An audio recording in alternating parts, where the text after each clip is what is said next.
मंगल और उसका गिरोह चारों दोस्तों को घेर लेते हैं। जंगल में जोरदार पीछा शुरू हो जाता है। राजू नक्शा बचाकर भाग निकलता है। दोस्त काले पहाड़ की ओर बढ़ते हैं। रास्ते में उन्हें खड़ी चट्टानें और गहरी खाइयां मिलती हैं। पहाड़ की दीवार पर एक प्राचीन चिन्ह बना होता है। यह वही चिन्ह है जो तीनों चाबियों पर बना था। तीनों चाबियां एक साथ लगाने पर पहाड़ के अंदर छिपा एक विशाल दरवाजा खुल जाता है। दरवाजे के पीछे एक प्राचीन मंदिर दिखाई देता है। मंदिर में सोने की मूर्तियां और रहस्यमय चित्र बने होते हैं। मंदिर के अंदर कदम रखते ही फर्श हिलने लगता है। भोला सभी को समय रहते बचा लेता है। मंदिर के सबसे बड़े कक्ष में 4 रहस्यमय रक्षक खड़े होते हैं। वे बताते हैं कि केवल योग्य व्यक्ति ही खजाने तक पहुंच सकता है। रक्षकों से बात करते समय कालू अचानक गायब हो जाता है। बाद में पता चलता है कि मंगल ने उसे लालच देकर अपने साथ मिला लिया है। राजू और मुन्ना कालू को समझाने की कोशिश करते हैं। कालू को अपनी गलती का एहसास होने लगता है। झलक। मंदिर का अंतिम दरवाजा खुलता है। अंदर सोना, हीरे और प्राचीन खजाना चमक रहा होता है। लेकिन तभी एक रहस्यमय आवाज गूंजती है। यह खजाना लेने की कीमत बहुत बड़ी है। चारों दोस्त चौंक जाते हैं और सामने एक छायादार आकृति दिखाई देती है। खजाने के कक्ष में दिखाई देने वाली छायादार आकृति अपना परिचय देती है। वह खुद को राजा वीरेंद्र के खजाने का अंतिम रक्षक बताता है। रक्षक बताता है कि यह खजाना केवल सोना चांदी नहीं, बल्कि एक प्राचीन रहस्य भी छिपाए हुए है जो पूरे क्षेत्र की किस्मत बदल सकता है। कालू को अपनी गलती का एहसास होता है। वह मंगल का साथ छोड़कर फिर अपने दोस्तों के साथ आ जाता है। मंगल चुपके से खजाने के कक्ष में घुस जाता है और कुछ कीमती रत्न चुरा लेता है।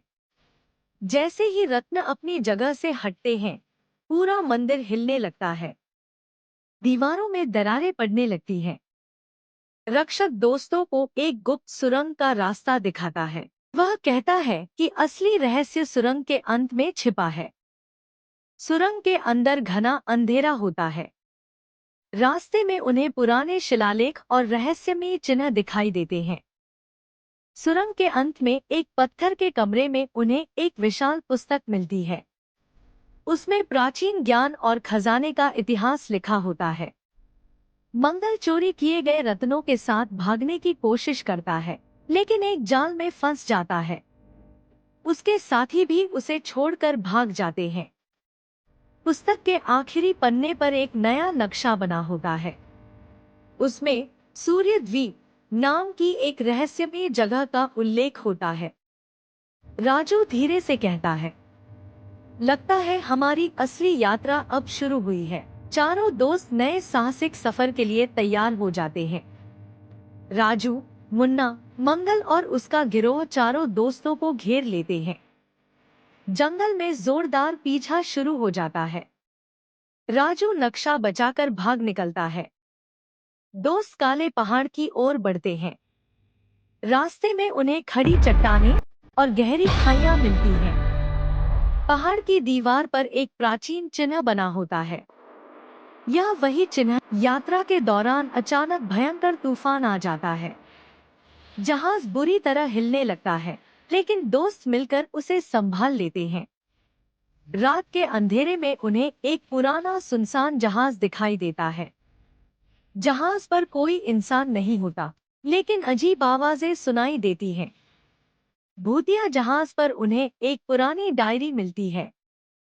उसमें लिखा होता है कि सूर्य द्वीप पर एक शक्तिशाली रहस्य छिपा है। हमला। कुछ समुद्री डाकू उनके जहाज पर हमला कर देते हैं। दोस्तों की बहादुरी से डाकू पीछे हट जाते हैं। कई दिनों की यात्रा के बाद दूर क्षितिज पर सूर्य द्वीप दिखाई देता है। द्वीप के ऊपर सुनहरी रोशनी चमक रही होती है। द्वीप पर उतरते ही उन्हें पत्थरों से बना एक विशाल द्वार मिलता है। द्वार पर सूर्य का चिन्ह बना होता है।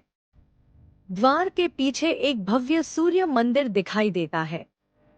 मंदिर के अंदर दीवारों पर प्राचीन सभ्यता की कहानियां उकेरी गई होती हैं। मंदिर के सबसे बड़े कक्ष में एक रहस्यमय व्यक्ति सामने आता है।